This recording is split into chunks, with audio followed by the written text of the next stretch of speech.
I was once a warrior, the sharp end of the spear, a silent shadow moving through fire.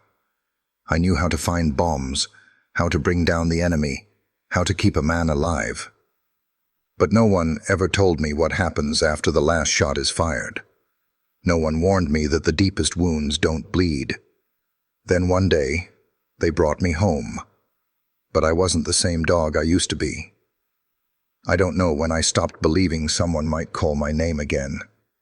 It was cold that morning, the kind of dry Texas cold that creeps into your bones, even if you've got fur thick enough to survive a sandstorm. I lay curled up in the corner of the concrete pen, pressed against the steel wall, like maybe it could protect me from the wind coming through the cracks. The smell of bleach clung to everything. A sharp, bitter scent that covered the deeper things: fear, sickness, loneliness. They called this place a rescue center, but it didn't feel like rescue. It felt like waiting, like being forgotten. I'd been transferred here 3 weeks ago, the third shelter in less than a year. Aggressive tendencies, one handler had said. Doesn't trust people. Another. They weren't wrong. I didn't trust them. I didn't trust much of anything anymore. But I wasn't always like this. I used to have a name, a purpose. I used to know what it meant to belong to someone, to stand beside him through fire and thunder and things most dogs, and most men, should never have to see. But that life, that was another world, another me. And I buried him somewhere out there, beneath the dust and the screams. They called me Max here. Some staff member wrote it on a whiteboard outside my pen in blue marker.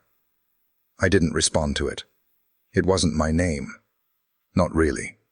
I wasn't sure I remembered what it was anymore. That morning, I didn't expect anything to change. I expected the same footsteps down the aisle, the same curious eyes from people who'd stop, frown, and keep walking.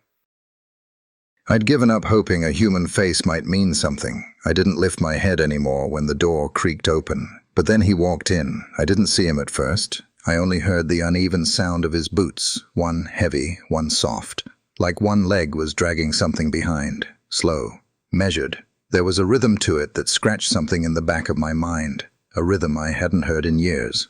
I looked up. He was older than I remembered, not just in the lines on his face or the gray in his stubble, but in the way he carried himself. He moved like someone who had carried too much for too long. There was a wheelchair behind him, folded and leaning against the wall. He wasn't using it now. Stubborn, maybe. Or just trying. His eyes found mine. I didn't move, didn't growl, didn't wag, just stared, and he stared back. He stepped closer to the gate. His hand shook slightly as he reached for the latch, then stopped. Maybe he was waiting to see if I'd snap, lunge, bare my teeth like I'd done with others. But I didn't. Something in me had gone still. Not calm. No, never calm. But quiet. Curious. He leaned down, just a little, and whispered, almost too soft for the human ear. Ranger. That word. It hit me like a ghost. I didn't flinch. Didn't answer. But my ears twitched. And he saw it. His voice trembled. Ranger, it's me. Mick. Mick. That name. I stood up, slowly. My legs stiff, my joints sore from the cold and age. I took one step toward him, then stopped. My nose lifted slightly, drawing in the air between us. His scent was there, buried under soap and detergent and time, but still, there. Memories didn't flood back all at once. It was more like flickers, half-formed images. The feeling of sand under my paws, the snap of commands, the taste of adrenaline. I didn't trust it. I backed away. His face fell, just a little. Not surprised, though. He didn't beg. Didn't reach through the bars.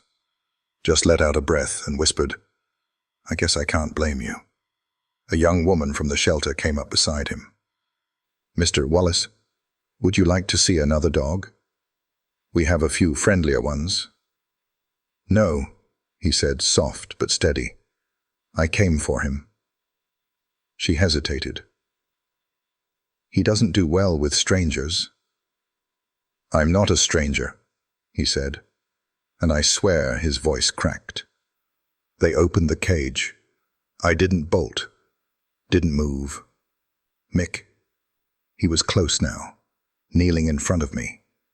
He held out his hand, palm open, eyes never leaving mine. "It's okay, boy. You don't have to remember yet. I'll do the remembering for both of us." There was something in his voice that made my tail twitch. Not a wag. Not yet. But something else. A flicker of warmth. I didn't lick his hand. Didn't nuzzle. But I didn't bite either. I stood there, breathing in his scent, like it might hold the answer to a question I wasn't ready to ask. He looked at the staffer. "I want to take him home. Are you sure? I owe him that much." They gave him a list of things, papers, warnings, feeding instructions. He signed them without looking up. Then he turned back to me. "You ready, Ranger?" I didn't move. He smiled, sad and small. "That's okay. We've got time." He walked out, wheeling the chair with one hand and carrying the leash with the other. I followed, not because I trusted him, not because I remembered, but because something in me, something broken and tired and barely breathing, wanted to believe that I might, even if just for one more winter. The ride to Mick's house was quiet. He didn't speak much, and I didn't move from where I lay in the back seat. The old pickup truck smelled like oil, coffee, and pine from a crumpled air freshener hanging from the rearview mirror. But beneath it all, under the faint scent of leather seats and rust, was something else, something buried deep. Dusty canvas, gun oil, sand. A memory waiting just out of reach. I kept my eyes on the road through the narrow slit in the side window. Power lines passed by like lazy birds perched on wires. The open fields stretching wide with patches of winter wheat and brittle grass. Somewhere in that wide stillness, I felt the silence settle into my chest. It wasn't a bad silence, just the kind that makes you aware of how long it's been since someone said your name like they meant it. He didn't call me again on the ride home, just drove. Mick's place was out past the edge of town, a small ranch-style house with peeling white paint and a porch that leaned slightly, like it had seen a few storms and didn't care to straighten up anymore. The yard was big, fenced in, trees scattered like sentinels across the back line. No other dogs, no other people. He opened the truck door, stepped out slow. He didn't pull me, didn't say come, just waited, holding the door open. I hesitated. The air smelled different here. Cleaner, like cedar, dry leaves, and chimney smoke. I could hear birds, a distant wind chime, and the low hum of a heater kicking on inside. I stepped out. The ground beneath my paws was hard-packed dirt and stone, but it didn't hurt. He walked ahead, opened the front door, and looked over his shoulder. "Home's yours too, Ranger," he said. "If you want it." I didn't go inside right away. I stood on the threshold, sniffing. I could tell a man lived here alone. The scent was steady. No shifting perfume, no layers of unfamiliar humans. Just him. Old wool blankets, coffee grounds, something metallic from a toolbox near the door. His smell was everywhere, soaked into the floorboards and furniture. A dog could live with that. He'd made me a space in the corner of the living room.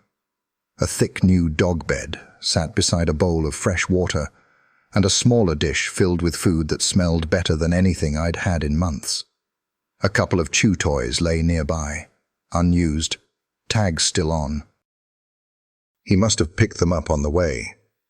"This spot's for you," he said softly. "No pressure." I didn't go to the bed. Instead, I walked the perimeter of the house, ears up, nose low, tail still. Old habits die hard. I checked every doorway, every corner, every window. I needed to know the exits, needed to know if this was a place I could sleep without dreaming of explosions. He let me be. I ended up settling by the hallway, near a closed door I figured led to a bedroom. I didn't lie down, not fully. Just lowered my chest to the floor, legs tucked, ready to spring if I had to. He watched me from the recliner for a while, not saying a word. When the sun started to dip behind the trees, he flicked on a small lamp beside his chair and pulled out a book. Not a television guy, apparently. I liked that. I could hear the rustle of the pages, the creak of the chair when he shifted his weight. His breathing was steady, predictable. That helped. Later that night, I heard him shuffling down the hallway to the bedroom. The door creaked open, then stayed that way. On purpose. "Night, buddy," he murmured. I didn't move, but I listened. The next morning, I woke before him. I always did. It's something they drill into you in training. First up, last down. I sat near the living room window, watching as frost gathered on the edges of the glass. The wind rustled the trees in slow, heavy waves. A squirrel darted across the fence line, but I didn't chase. My muscles were still tight, still waiting. Mick appeared not long after, his steps slow, careful. He was using the chair now, his left leg stiff, wrapped in a brace. His face was groggy, but when he saw me sitting there, he stopped. "Morning, Ranger," he said gently. I didn't look at him, just kept my gaze out the window. He wheeled past me toward the kitchen. I heard the familiar clink of mugs, the hissing gurgle of a coffee pot starting up. The smell hit first, strong and bitter. It reminded me of dawn briefings, of desert outposts and tents that flapped in the wind. A few minutes later, he placed a fresh bowl of food beside the water dish. Then he retreated. No coaxing, no baby talk, just gave me space. It wasn't until he left the room that I approached and ate. Each day was like that. He'd speak softly, move slowly, never once tried to pet me without warning. He talked more in the evenings, when the house settled into its hush. He'd sit on the porch, wrapped in an old flannel blanket, sipping from a dented metal cup. Sometimes he'd read aloud to himself. War memoirs, Steinbeck, the Bible. Not for my sake. I don't think he even realized I was listening. But I was. And then one night, he brought out the box. It was wooden, scratched at the corners, brass latch halfway busted. He opened it slowly, sitting cross-legged on the floor like a man remembering who he used to be. Inside were ribbons, papers, medals, and something else. He reached down and pulled out a vest. Olive drab, faded patches. My patch. The scent hit me like lightning. Canvas soaked with dust. Sweat. Sand. Blood. My breath caught. My legs locked. Every nerve inside me screamed, "Run!" But I didn't. He held it up for a moment, not moving. "You used to wear this every day, Ranger," he said. I kept it. Couldn't throw it out. I took a step forward and stopped. I wanted to trust it, wanted to step back into that old skin. But something inside me resisted, like it was afraid the second I remembered, I'd lose everything I'd built just to survive. He saw me hesitate. "It's okay," he whispered. "We're not there yet." He folded the vest gently, placed it back in the box, and shut the lid. After that, something shifted. I started staying closer. Not near enough to touch. Not near enough to be vulnerable. But close enough to watch him breathe. Close enough to catch the sound of him humming under his breath, the way he used to when the nights were long and quiet, and we both needed to believe tomorrow was worth surviving. Sometimes, in the dark, I'd hear him whisper my name, not like a command, more like a prayer. Ranger. I didn't answer. But the name, it no longer felt like a stranger's. It started to feel like something I'd once been proud to carry. There's something about the way a man moves when he's trying not to look broken. I've seen it in the field. Young soldiers limping out of convoys with shrapnel in their sides, refusing stretchers like pride could patch the wounds. I saw it in Mick too. He wore his pain like an old jacket, patched, familiar, always a little too heavy. The wheelchair didn't come out much that first week. He pushed through everything on that stiff leg, dragging it like it was some old burden he wasn't ready to admit he carried. He didn't complain. He didn't groan.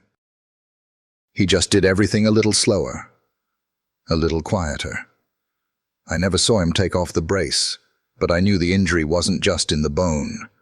There was a way his hands shook sometimes when he stood too fast, a way his eyes drifted to the window late at night, like he was watching something the rest of us couldn't see. I recognized that look. I carried the same kind. He spent most of his mornings at the kitchen table, reading papers or scribbling in a notebook, sometimes mumbling to himself. I stayed in the doorway, half in, half out, watching him over the edge of the counter. The house had a rhythm to it. The fridge clicked every few hours. The clock above the sink ticked with a faint hitch on the 6. The heater kicked on with a growl that used to make me flinch, but I got used to it. Just like I started getting used to Mick. One afternoon, a woman came by. She pulled into the driveway in a rust-colored sedan that squeaked when it stopped.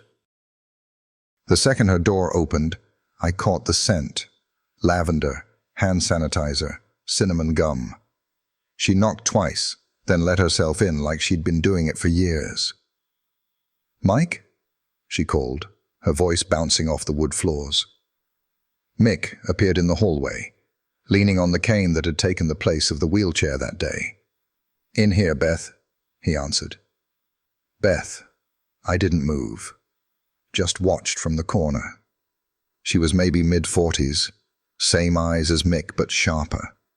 She wore scrubs under a long brown cardigan and carried herself like someone who didn't tolerate excuses.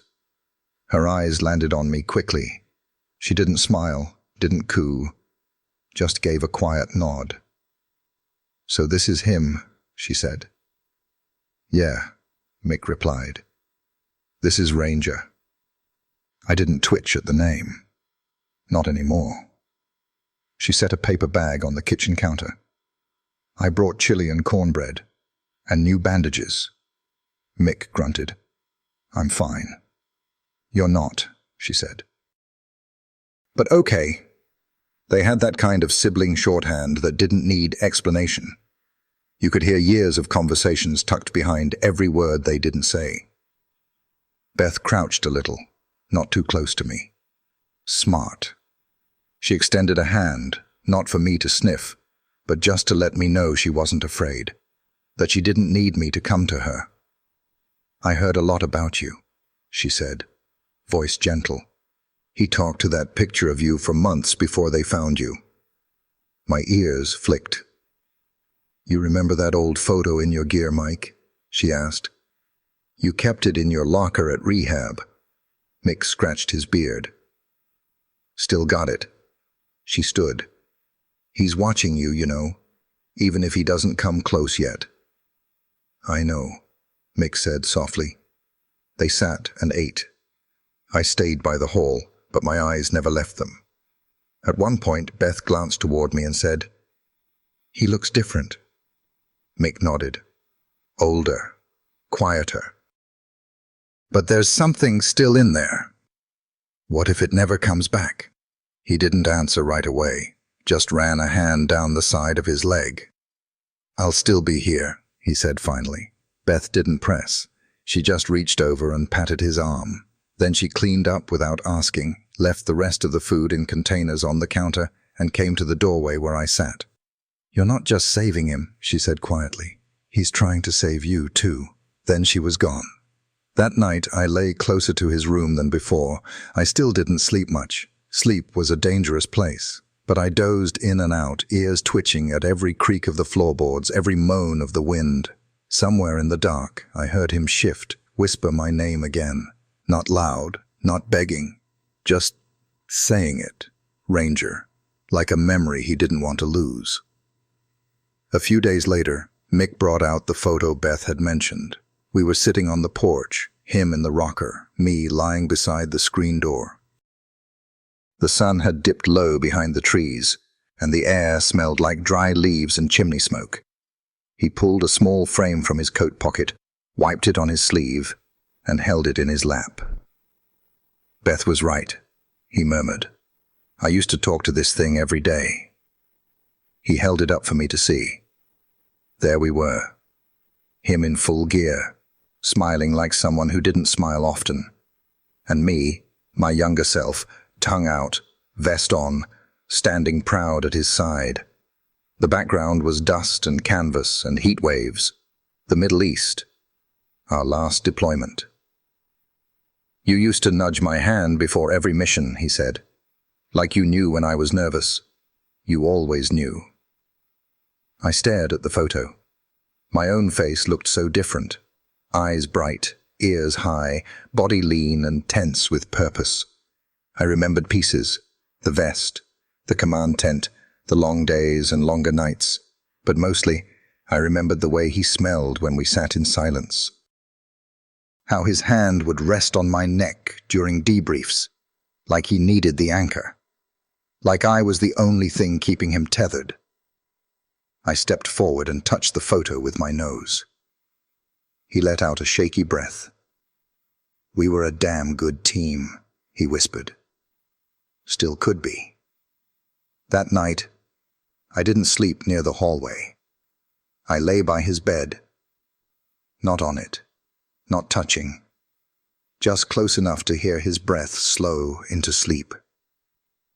When the thunder rolled in later, slow and distant, I didn't flinch.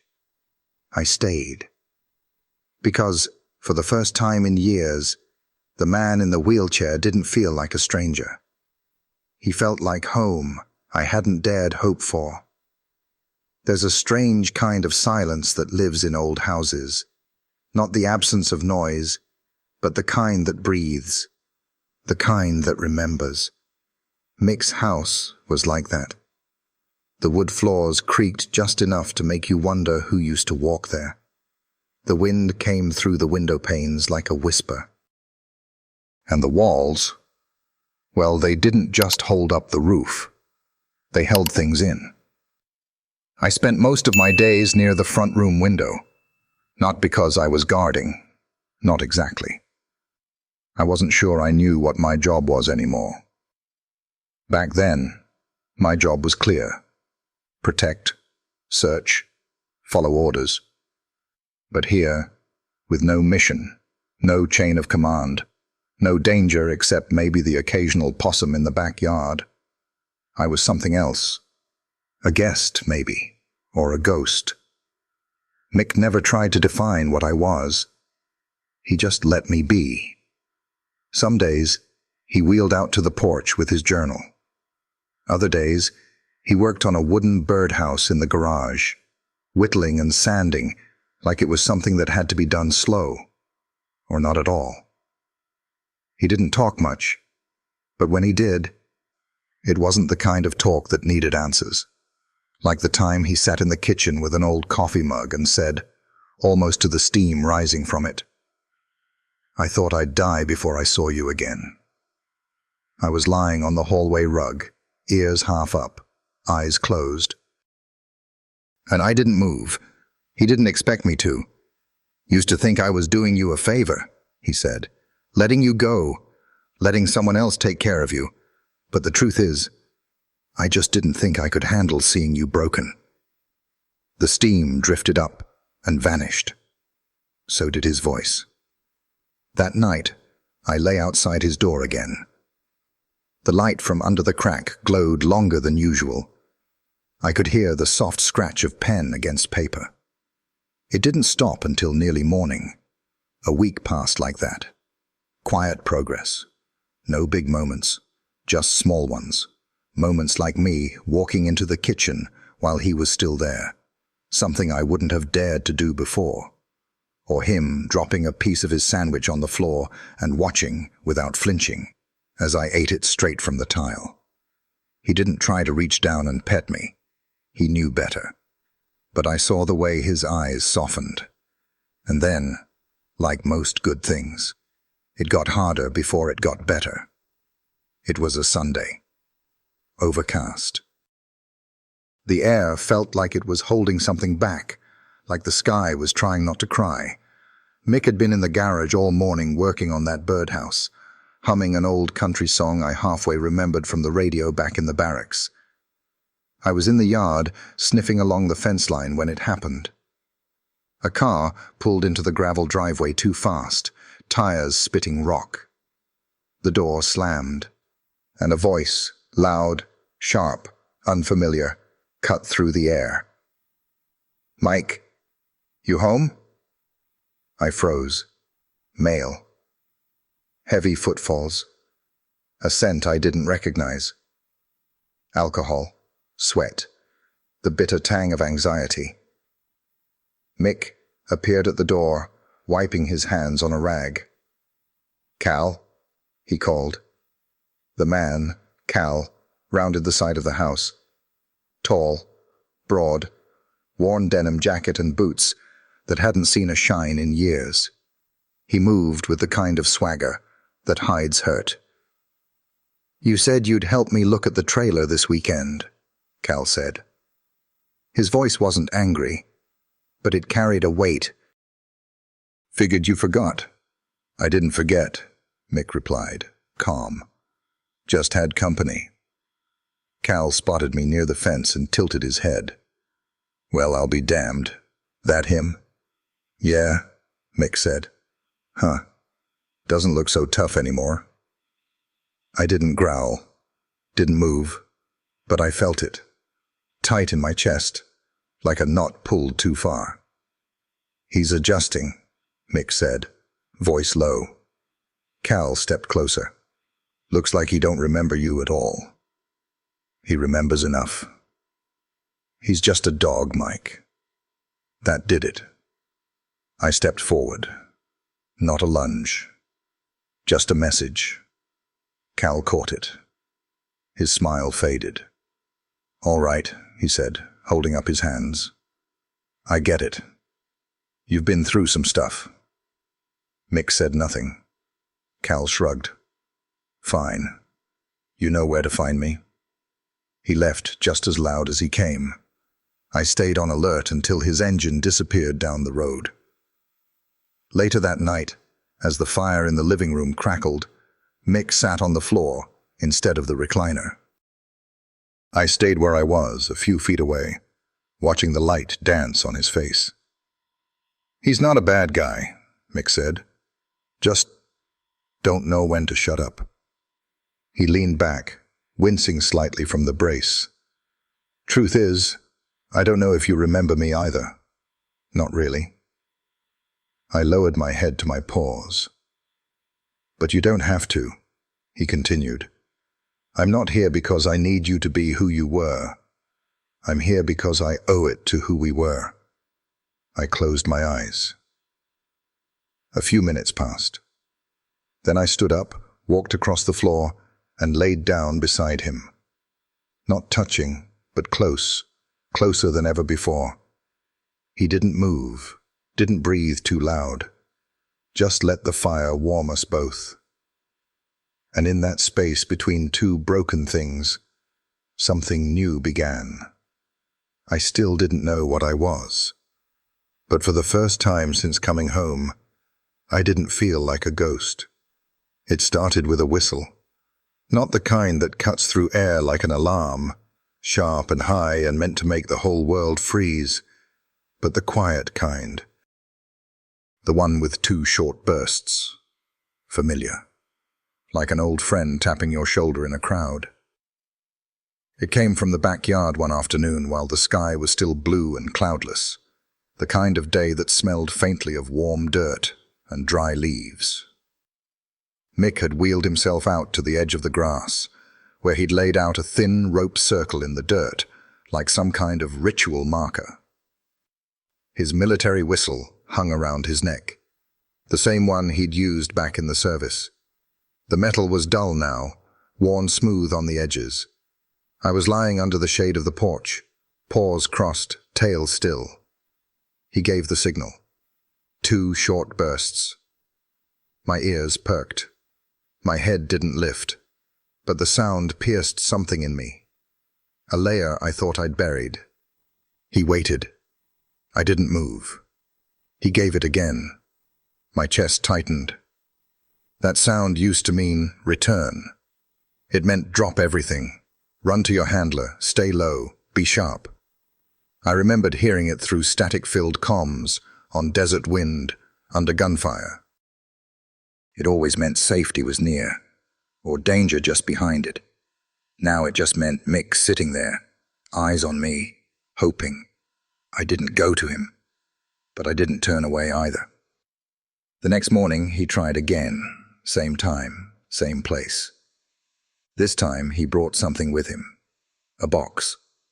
Wooden. Old. I smelled the age of it before I saw it. Cedar and mildew. Like something that had been kept in a closet for too many years. He opened it on his lap, hands moving slower than usual. Inside was the vest. My vest. K9 unit. Tactical search. Tan canvas, thick seams, faded Velcro patches. I didn't need my eyes to recognize it. My nose remembered. I stood, uncertain, half aware of the porch step under me. My legs moved before my mind made a decision. He didn't say a word, just laid the vest down on the grass between us, like an offering. I circled once, twice, then crept forward, sniffed the edge. There it was, my own scent, still clinging to the fibers. Dust from deployment. The faintest whiff of diesel fuel, sweat, adrenaline. His scent too, embedded in the straps where his hands used to fasten it tight. 100 missions lived in that fabric. I stepped closer, inhaled. For a split second, it felt like I was back there. A field in Helmand Province. Late afternoon. Dust storms. Heat like a slap. Mick's voice in my ear. The feeling of certainty, of being needed. I poured the vest once, then walked away. Not because it hurt, but because it almost didn't. That was what scared me. That night, I paced the hallway like I used to when the barracks were too quiet. Mick didn't stop me, didn't call, just left his door cracked and let the silence hold us both. I settled just outside, nose against the frame, ears twitching at the wind. Then I heard it, a voice. Not in real life, but somewhere inside me, a memory.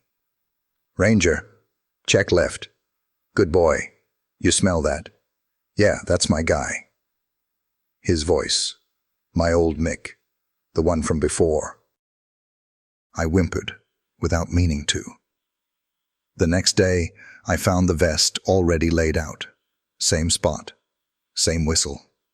I walked up to it, lay beside it, and didn't move. Mick didn't celebrate, didn't cheer. He just nodded. Good boy. It wasn't the words. It was the way he said them. Like he wasn't praising me, just recognizing me, seeing me again. Later that afternoon, I watched him from the porch as he carved something into a new wooden tag for my collar. I heard the scratch of the metal tool, the sound of effort in his breath. He called out without looking up. "Still fits, you know. That vest." I checked. I didn't answer. But I thought about what it might feel like to wear it again. That evening, he sat on the edge of the bed with the photo in his hands. The one of us from deployment. His fingers traced the edge of the frame.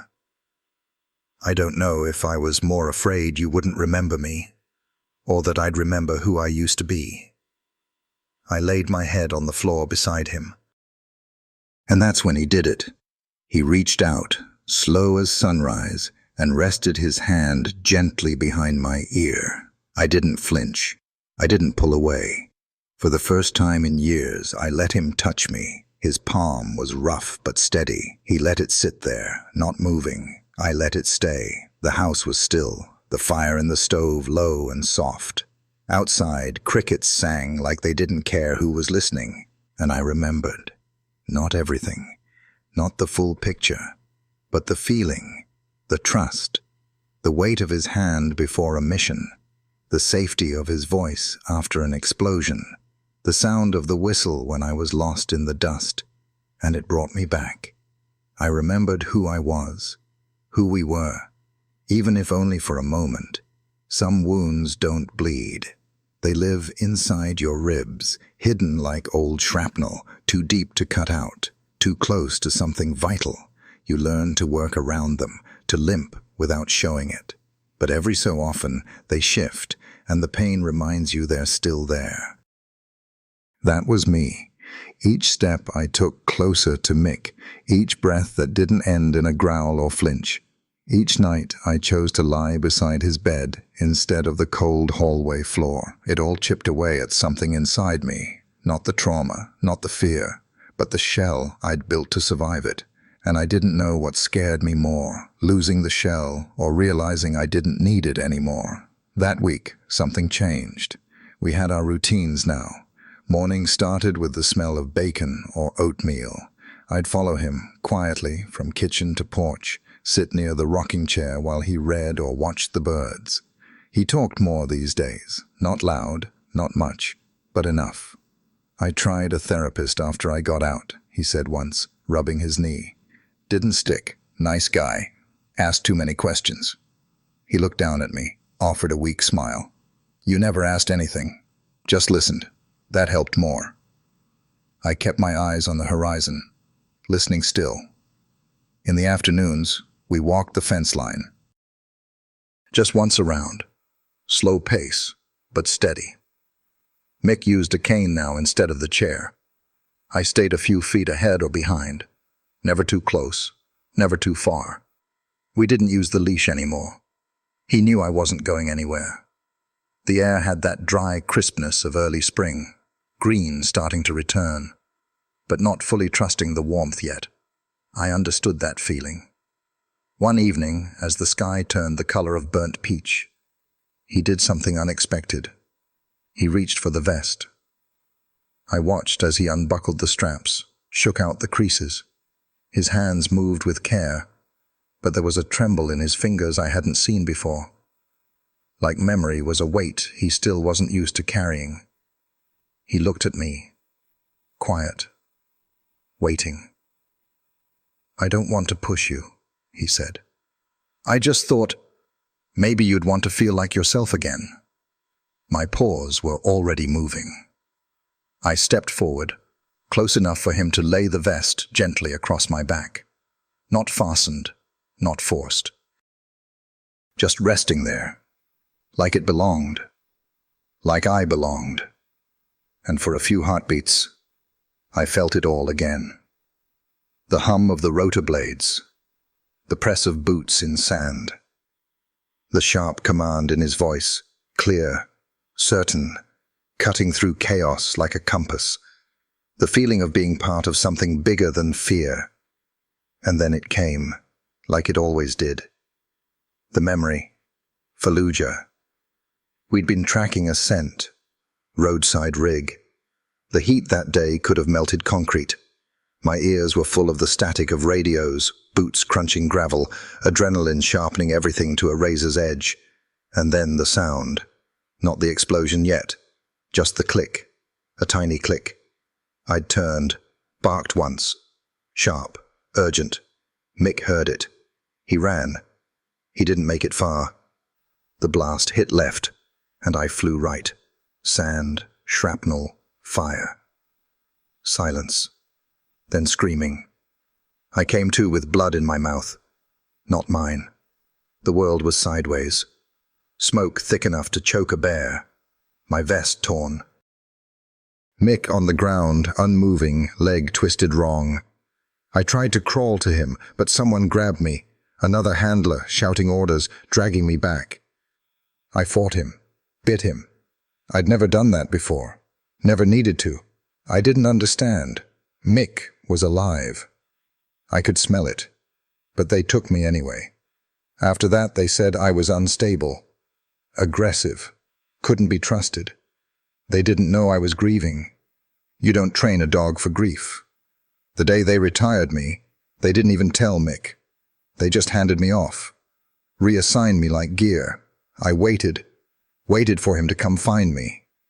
He didn't. I thought he died, and some part of me did too. The vest slipped off my back and landed on the grass.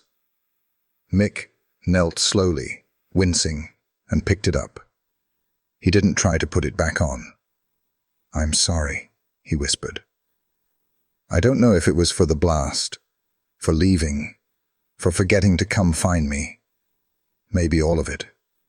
He placed the vest beside me. I rested my paw on it. It was the only way I knew how to forgive. That night, the wind picked up. Mick stood by the window, hands in his pockets, watching the trees sway like they were trying to remember how to be still. "You saved my life that day," he said. "No one else knew it, but I did. I heard you bark. I knew what it meant. That's why I ran." He turned around, eyes tired but warm. "They gave you a report. I got a medal. But it was you, Ranger. It was always you." I didn't move. I just looked at him. Let him see I heard. Let him know I'd kept the memory too. And for the first time since I came back to him, I wagged my tail. Just once. But he saw it, and that was enough. There's a stillness that settles in your bones after a long fight. Not peace, not exactly, but something like it. Like the ground's done shaking for now, like the echoes of war have finally run out of things to say. That's where we were. Mick and I had found a rhythm. Mornings in the backyard, evenings on the porch. The vest no longer sat in the box but hung on a hook by the door, not as a tool, but as a reminder. I didn't wear it. Not yet. But sometimes I'd walk by and brush it with my shoulder, like muscle memory pulling me towards something familiar. We didn't talk about the war anymore. Not directly. But it lived in the corners of the house, in the way we moved, in the silences we didn't need to fill. Mick's limp had eased slightly. He walked more now, not far, but enough to make the yard feel like a destination again. And I stayed closer, not out of duty, but choice. Then one afternoon, the past came knocking. It was early spring, but the sun still had that sharp edge, like it hadn't fully shaken off winter. I was lying near the fence, soaking up what warmth I could, when I caught it. The scent. Male, sweat, alcohol, leather. I stood, ears up, nose to the breeze. Footsteps followed, heavy ones, uneven, not like Mick's. Faster. Angry. The voice came next, slurring slightly. "Mike, you in there?" It was Cal. I recognized him from that first time. Mick's old friend, or something like it. The one with too much in his gut and not enough peace in his soul. He stumbled into view around the side of the house, a beer bottle swinging in his hand, mouth already ahead of his thoughts. "You ignoring me now, old man?" I moved before I thought about it, planted myself between him and the porch, muscles low, chest forward. Cal stopped short. "Whoa, easy there, soldier." He laughed like he thought that was clever, but his voice shook. "You still let that mutt run the show, huh?"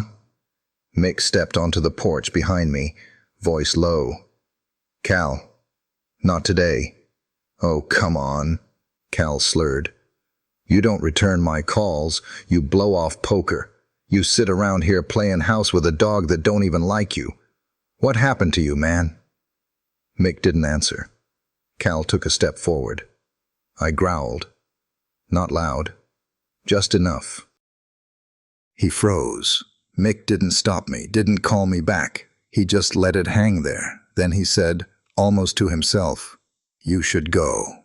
Cal's face tightened, not with anger, worse, with pity. "You're never coming back, are you?" he asked. Mick didn't respond. Cal threw up his hands. "Fine.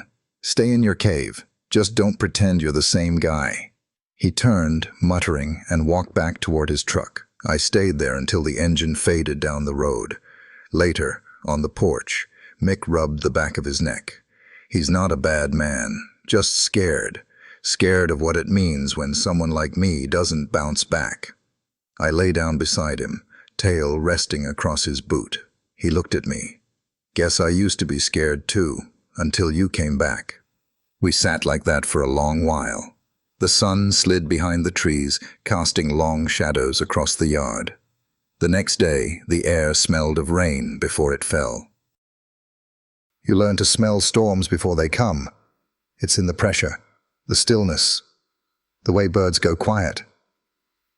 I was outside near the fence when I saw her.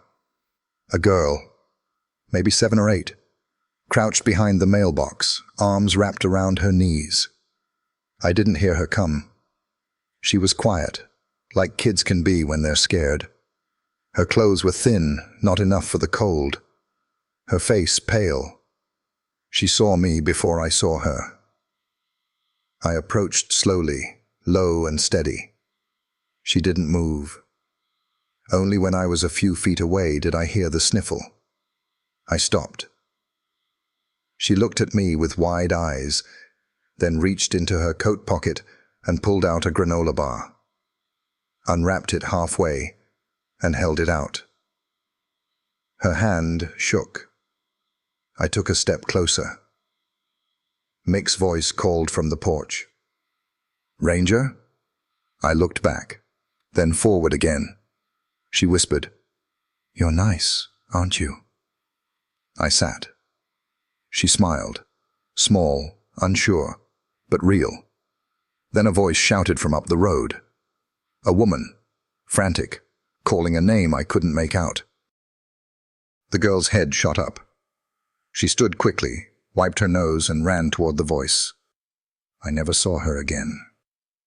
That night, Mick said, "She looked like Beth's daughter when she was little. Same eyes." I rested my head on his lap, and he said something I'll never forget. "You know, I used to think you were just muscle, a tool. Now I think maybe you're a mirror. You show people who they are." I don't know if that's true, but I do know that every time someone came near, I watched not their hands, but their heart. You can smell fear. You can sense doubt. But there's something else too, something quieter, a softness, a grief that doesn't turn ugly. When I find it, I stay. The day after the storm, we walked the hill behind the house for the first time. It wasn't steep, but it was the furthest Mick had walked since I'd come back. At the top, we could see the whole town. Roofs, trees, the water tower in the distance. The wind hit harder up there, carrying all kinds of memories. Mick stood still, breathing heavy, and said, "This is the part I thought I'd never get back. Just standing, not looking over my shoulder, I sat beside him. He looked down at me. "You keep watch now, huh?" I didn't move, didn't have to. The shadow was still there, behind us. But it no longer owned us. We stood on that hill, two battered souls, facing forward. And for the first time, I didn't feel like I was guarding him. I felt like we were guarding each other. The old bowl showed up on a Tuesday. I hadn't seen it in years, but I knew it the second Beth pulled it out of the box. Metal, scratched around the edges, with a dent near the rim from when I kicked it, halfway across a training field out of pure boredom. It clinked as she set it on the kitchen floor, the sound sharp, clear, familiar. I froze in the doorway, paw half raised. She didn't look at me right away, just crouched beside it, filled it with water from the tap, then ran her fingers along the edge like it was some kind of relic. "Found this in Mike's old gear bin," she said over her shoulder, not looking for a reaction. "Figured you might remember." Mick stood by the table, hands in his pockets, watching me with that quiet kind of patience I'd come to know too well. I walked in slow, nose twitching, ears back. My tail still but not stiff. The scent hit first. Not the water, but the memories etched into the bowl itself. Heat, dust, bleach, something that used to be chicken and rice, and the faint trace of my own breath from years ago. My breath when I still had a job, a name, a home. I took one lap, cool, clean, another. Then I stopped, looked up at Mick, and for the first time, I saw something in his face I hadn't seen in a long while. Relief. Not celebration. Not pride. Relief. Like he'd been holding his breath for weeks and didn't realize it until that moment. Beth didn't say anything either. She just smiled, soft and proud, and stood up. "I'll let you two get back to it," she said, tapping Mick's shoulder gently on her way out. He nodded. "Thanks, Beth." The door clicked shut behind her. The silence that followed wasn't heavy. It settled between us like a blanket, warm and needed. I lay down by the bowl, paws crossed, chest resting on the cool tile. Mick sat at the table, sipped his coffee. We didn't speak. We didn't need to. Later that night, something strange happened. As I padded down the hallway toward my usual spot outside his bedroom, I hesitated. My paws stopped on the old runner rug, the one with the frayed edge I'd chewed on the second night I arrived. His door was open, as always. But this time, I didn't stop outside it. I walked in. He was already in bed, one lamp still on, the covers half draped over his leg brace. He turned his head slowly and saw me. I didn't wait. I curled up on the rug beside the bed.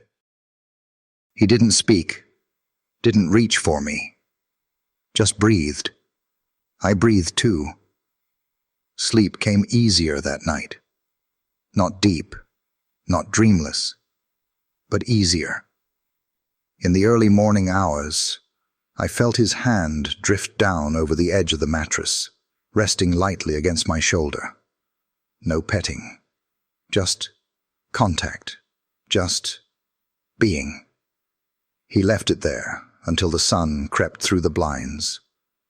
The next few days came and went like smoke from a chimney, curling, quiet, leaving traces on everything. Mick started moving with more confidence. He cooked more. He laughed once, not at me, but at some old commercial on TV with a talking duck and a mailbox. I didn't get the joke, but I barked anyway, just once. He turned and smiled. "Still got your sense of timing." We took longer walks around the yard. I started following him into the garage without hesitation. Even let him brush the old dried mud from behind my ears, something I'd never tolerated before. He didn't force it. He never did. He just moved slow, steady, with that same unshakable presence he had when we were pinned down behind a burned-out Humvee, bullets cracking past like lightning. "You always trusted me out there," he said one afternoon as we sat by the back porch. "I'm trying to be someone worth trusting in here too." I rested my head against his boot. That was answer enough. Then came the visitor. Not Beth this time. A boy, maybe 10, wearing a blue cap too big for his head and a scout badge sewn crooked on his vest. He stood outside the gate with his mom, clutching a clipboard and a tin of cookies. "Ma'am says I'm supposed to earn community points for troop work," he said when Mick opened the door. "Can I rake your leaves or walk your dog or something?" Mick laughed, low and honest. "Well, the leaves are already raked, and this dog walks me most days." I stood behind him, eyeing the boy. He smelled like pencil shavings, peanut butter, and springtime. He saw me and froze. "That your dog?" he asked. Mick looked down at me, then back. "He's his own dog, but yeah, we live together." The boy stepped closer. "Can I pet him?" Mick looked at me. Up to him. I walked over, slow, measured. The boy knelt. His hand hovered an inch above my head, not touching, not pushing. I leaned forward, just enough. Let him place his hand behind my ear. He gasped, not loud, just enough for me to feel it in his palm. "You're soft," he whispered. Mick chuckled. "Don't tell him that. He's got a reputation to protect." The boy left 5 minutes later. Tin of cookies lighter, clipboard checked, a grin stretching his whole face. After he left, Mick said, "I watched you with kids during base visits. Always gentle, even when they pulled your ears." I looked at him. He nodded. "I think you knew they needed something soft, something that wouldn't leave." He was quiet a moment. Then, same thing I needed. That night, I slept by the bed again. This time, when his hand fell from the mattress, I didn't just let it rest on me. I leaned into it, pressed my weight there like a stone placed on a grave, not for mourning, but for memory. And when he whispered my name, barely a breath, I didn't flinch, because it was mine again. There's something about old photographs. They don't just capture faces, they trap echoes, frozen breaths, dust motes, the weight of a day that can't ever be lived again. I'd seen that picture once before, in Mick's hands, on a quiet night when the fire crackled low and the wind outside sounded like it was trying to find a way in. But I hadn't looked at it. Not really. Not like I did that morning. It was early. Earlier than Mick usually rose. He'd left the bedroom door open like always, but the sound of a drawer being slid open, slow and careful, nudged me from sleep. I padded down the hallway, ears perked, paws silent on the old runner rug. He was sitting on the floor in the living room, legs crossed like a man half his age, the wooden keepsake box in front of him. The light through the window was gold, not yet harsh, and it hit the photo just right. I saw myself before I smelled it. My younger self, vest tight across my chest, mouth open, tongue out, ears high, eyes alive, sharp. I was looking just past the camera, at Mick, probably, always waiting for his next move, ready to act. Mick looked younger in the photo too, but not by much. The kind of youth you only get before loss comes for you with both hands. His smile was lopsided, sunburned cheeks cracked from days without proper sleep. His eyes, though, those eyes held purpose. He turned the frame toward me. I didn't step back. "You remember this?" he asked quietly. Like if he said it too loud, the image might slip from his fingers and vanish. I sat. The photo wasn't just a picture. It was a bookmark in time. That was the day we made it back from the compound outside Ramadi. The IED had failed to detonate. You'd found the tripwire before it found us. Command had sent in a camera team the next morning, wanted shots of successful units. That was their phrase. Successful units, like we were parts in a machine, measured by survival. We'd been running on nothing but nerves and protein bars. I was sore from crawling under a vehicle frame to check the axle. Mick had sand in his boots and a cracked molar from clenching too hard through the firefight 2 days before. But we were smiling. We had made it through. That photo had been in Mick's gear the whole time. Through surgery, through the hospital, through the long, quiet drive home, through the rehab center, through whatever years came after, when I wasn't there anymore. He traced a thumb across my face in the picture. "You saved me that day," he said. I never said that out loud. Not really. They gave me a medal. I should have given it to you. I rested my chin on his knee. "You don't remember it all yet, I know," he continued, staring at the frame. "But I do. Every time I think of who I used to be, it's you I see standing next to me." His voice caught on that last word. Me. Not the me now, older, slower, uncertain, but the me from that day, strong, sure, relentless. He set the photo down on the coffee table, not upright, but flat, like it was something private we weren't done with yet. I stayed near it the rest of the morning. That afternoon, we walked the perimeter again. The fence creaked in the wind. The air was heavy with approaching rain. That metallic smell of clouds just beginning to boil. Mick carried the ball with him. He didn't throw it, just held it, turning it over in his palm like a worry stone. At the corner of the yard, near the old oak tree, he stopped. "You remember the game we played in the compound courtyard?" he asked. "Wasn't really fetch. You never brought it all the way back." He looked at the ball and chuckled. "You always dropped it halfway, made me come to you, like you knew I needed the walk." He tossed the ball then. Light, half-hearted. It bounced once, twice.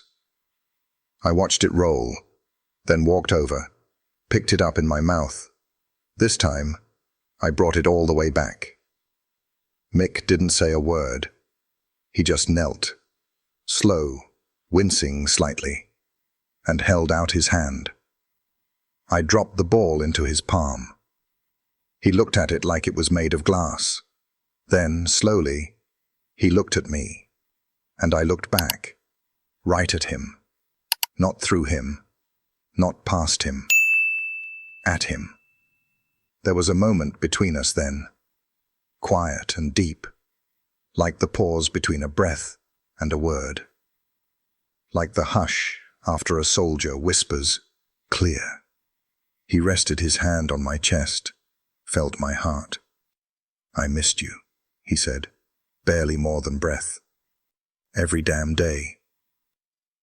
That night, I stayed in the living room, even after he turned in.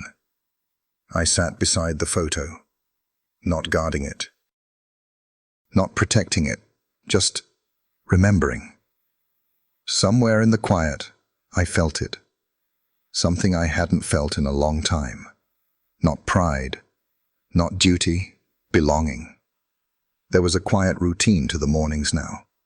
Coffee brewing, porch door creaking, the hum of an old fan in the hallway.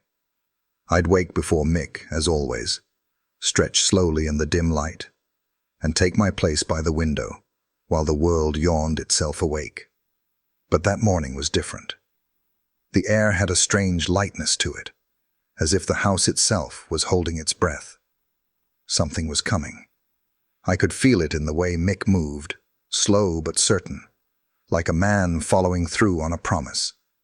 He'd gotten dressed in full that day, not just flannel and jeans like usual.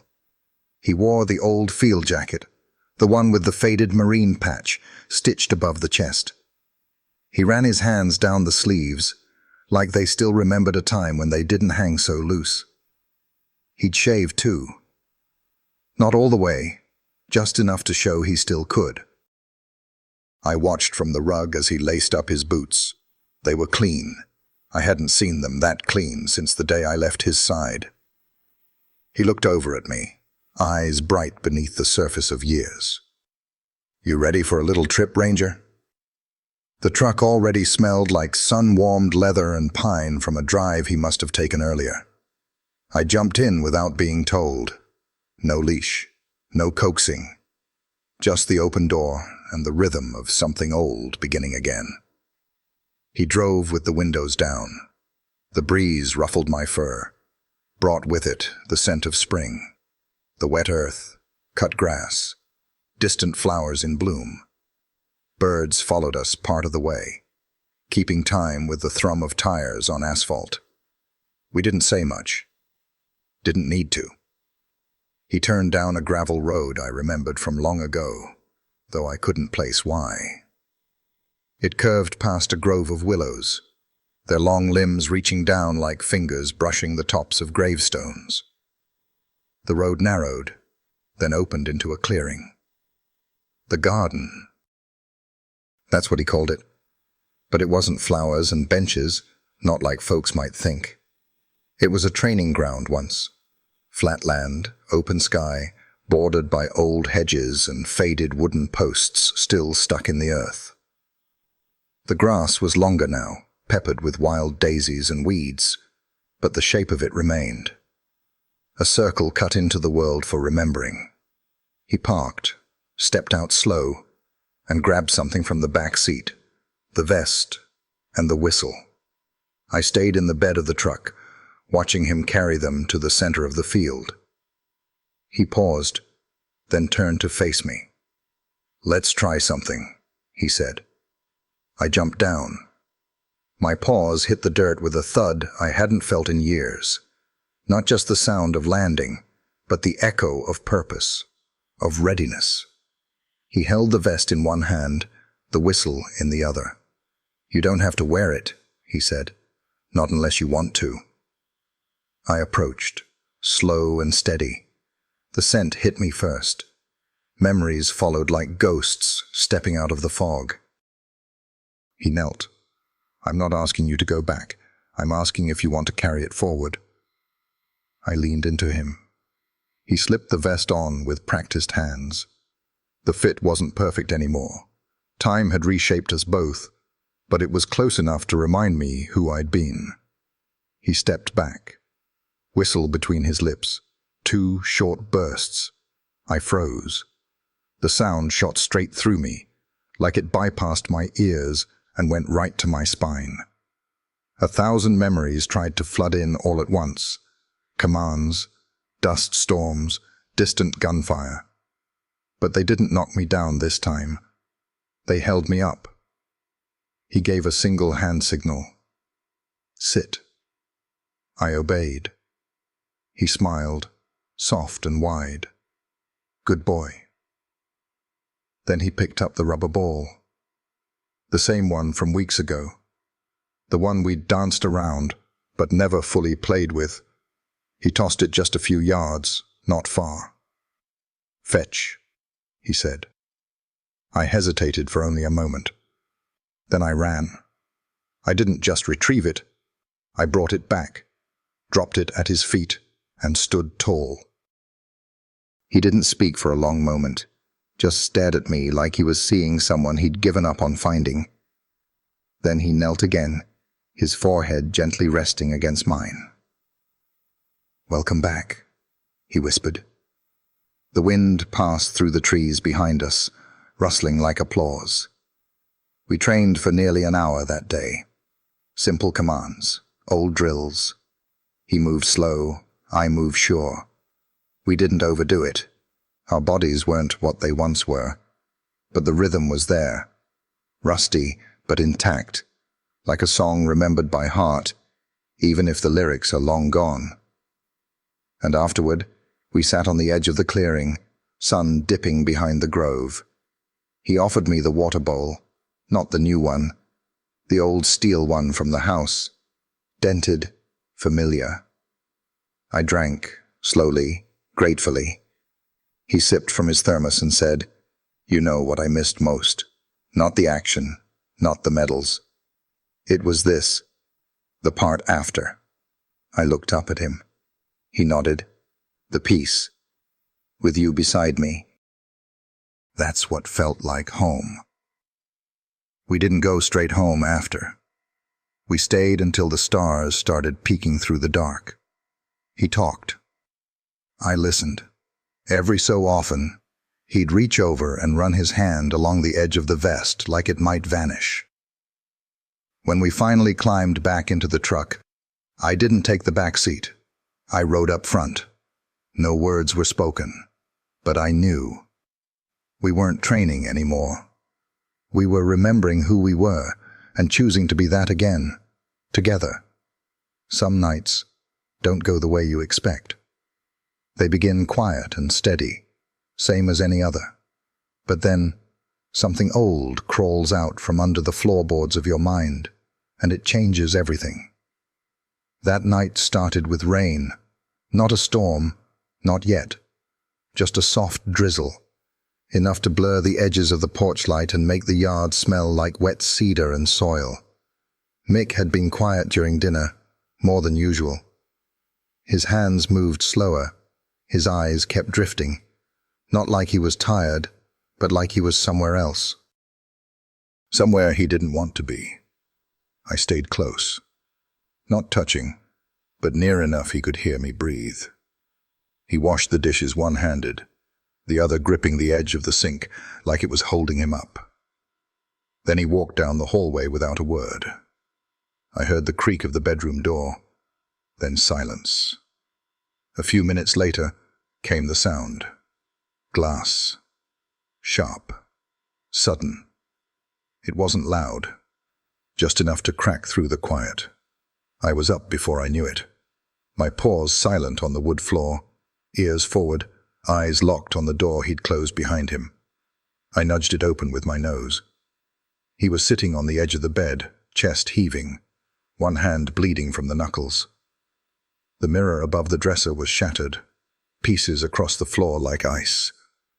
His reflection was gone, replaced by fragments that couldn't hold his shape. He didn't look at me, didn't say my name, just stared at the blood on his hand like it was someone else's.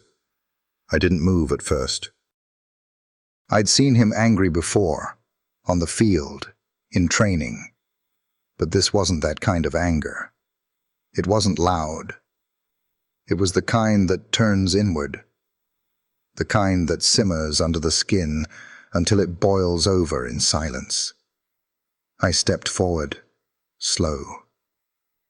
His head dropped into his good hand, shoulders hunched. "I saw myself," he whispered. "Saw the way I walk now, the way I move." He let out a breath like a sob, had almost made it, but couldn't quite escape. I looked in the mirror, and I didn't see a Marine. I didn't see your handler. I saw a broken man who let everyone down.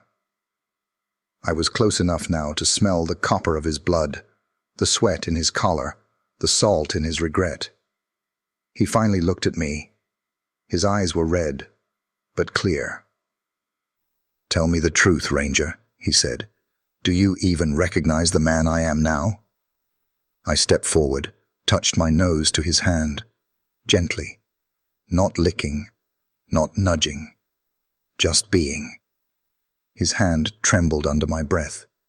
Then he broke, not loud, not wild, just quietly, A tear fell onto my head. "I couldn't save you," he whispered. "I left you there." He wasn't talking about the war anymore. He was talking about everything after. The time he let slip, the silence that followed, the days he didn't try, the days he couldn't. I pressed my head against his knee. It's funny, the things humans don't understand. They think loyalty is earned through action. But sometimes it's forged in silence, in the waiting, in the moments when you simply stay. And I had stayed. He lowered himself to the floor, back against the dresser, legs stretched out, breath coming in shallow waves. I curled up beside him, rested my head on his thigh. His blood touched my fur, but I didn't mind. It wasn't the first time. He let out a long sigh. "You always knew when to be quiet," he said. "Never forced a thing." The rain picked up outside, a soft percussion on the roof, like a slow heartbeat. He fell asleep like that, slumped against the wall, hand resting lightly on my back. I didn't move. The next morning, he woke before me. It was the first time that happened since I came home. He stood carefully and cleaned his hand in the bathroom, wrapped it in fresh gauze. The mirror was still broken, but he left it that way. When he came into the kitchen, he poured 2 bowls, one of cereal, one of kibble, and said, like nothing had happened, "We're still here, right?" I sat beside my bowl. Right. Later that day, he took out the vest again, not to train, just to hold. He sat on the porch, turning it over in his hands like it held answers to questions he couldn't ask. He looked at me and said, "I know you forgave me before I even asked, but I needed last night. I needed to break to know I could still be put back together." I walked over, lay beside his chair. "I used to think the mirror was lying," he said, "that I was still that man in the photo.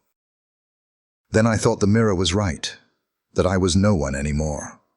He turned toward me. "But maybe the mirror isn't the problem. Maybe it just reflects who we are today. And maybe that's enough." We sat in silence a long time. That evening, he picked up the broom and swept up the shards of glass, not out of guilt, out of understanding. Some things you leave broken, others you clean up and move on. And some things, some bonds, you rebuild from scratch.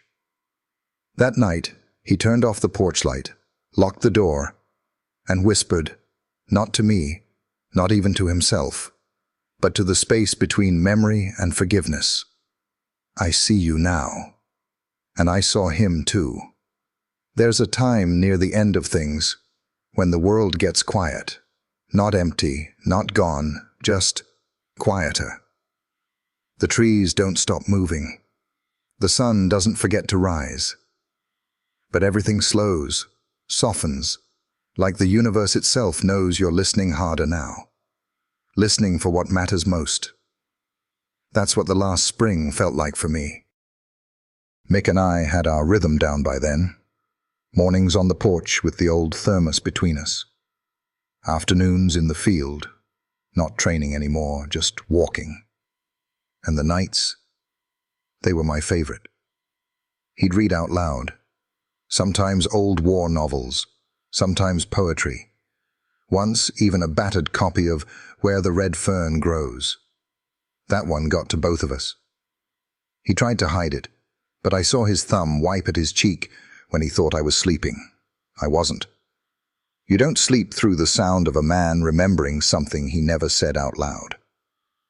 Beth still visited, always bringing something. Biscuits, books, warmth. And the boy with the crooked scout badge came back once, brought a new toy for me. It squeaked, loudly. I hated it. I still played with it, though, because he laughed when I did. Mick called that community. Said it took us a long time to find it again. But what he didn't realize was, I had never really left it. My mission had just changed, from patrols to presence, from guarding bases to guarding one man's healing. He needed me just as much now as he did back then, maybe more. The only difference was, now I needed him too. It was a morning in June when he took me to the veterans event downtown. Nothing big, just a gathering in the park near City Hall. Old flags, folding chairs, men in faded uniforms and women with medals pinned to their scarves. There was a podium, and some man with a voice like a trumpet saying words that were meant to honor the past. Mick stood at the back, one hand on my vest. He hadn't worn his own that day. Said it was time for others to be seen. I stayed beside him, eyes scanning the crowd. Not for threats. Not anymore. Just habit. Then someone said something into the mic that caught my ear. And his partner, Ranger. I looked up. They were talking about me. Mick shifted his weight. Didn't smile. Didn't puff up. Just squeezed my harness slightly, like he was saying, "It's okay." I walked with him to the front when they called us. He didn't limp as much as usual. Not because he wasn't hurting, but because some things, some moments, you stand tall for, no matter the cost. They handed him a plaque for service, for sacrifice, for the bond between handler and dog. He held it like it weighed more than it should have. Then he looked at the crowd, cleared his throat. He didn't speak long, never did. But what he said, I'll carry that until the day I stop breathing. He said, I trained this dog for war, but he trained me for everything after. The crowd was silent. Then someone in the back stood, applauded, others followed. And in that moment, with strangers clapping and flags rippling in the wind, I understood something. My name wasn't just mine anymore. It belonged to every memory we'd built, every loss we'd endured, every inch of ground we'd held together, not just on foreign soil, but right here, in the quiet battles of returning home. That evening, Mick took me to the edge of town, to a wide field he'd been clearing bit by bit each weekend, a place for us to walk, rest, maybe plant something. He called it the Ridge, said it felt like a good name. We watched the sun fall behind the hills. The light stretched long and golden across the grass, and everything felt still. He sat on the bench he'd built himself, ran a hand through my fur. You tired, Ranger? I didn't move, because I wasn't tired. Not yet. Just full. He leaned back, eyes toward the horizon. I think we did all right. I laid my head across his boot. We didn't need more than that. Weeks passed. Then one day, I didn't wake up as fast as usual. My legs were slow, stiff. I still made it to the porch, still rested by his chair. But Mick knew. He always knew. He didn't cry that day. He just stayed beside me. All day, reading, talking, breathing. And when the vet came, gentle, quiet, like someone stepping into a chapel, Mick didn't flinch. He held me, spoke to me, said my name, over and over, like a rhythm carved into the earth. Ranger, Ranger, Ranger. And when the time came, I didn't feel afraid. I felt home, because the last sound I ever heard was my name, spoken by the man who never stopped carrying it. And if there's anything I could say now, looking back across the trail of my life, from the kennels to the sandstorms to the healing, I'd say this: I was never just a dog. I was someone's reason to keep going. And in return, he was mine. That's what love looks like, I guess. It doesn't bark loud. It just stays, even when you can't. All right, friend. If you've made it this far, thank you for walking this road with me. I don't know your name or where you're listening from, but if you've ever felt lost, forgotten, or like the world moved on without you, just type 1 in the comments. That's all it takes. I'll know I wasn't alone. And if this story meant something to you, if it stirred a memory or a feeling you thought was long gone, go ahead and subscribe. Not for the clicks, but because there are still more stories to tell. Stories of loyalty, of love, of second chances. This old dog's got a few more memories left to share. So stick around. I'll be here, waiting on the porch.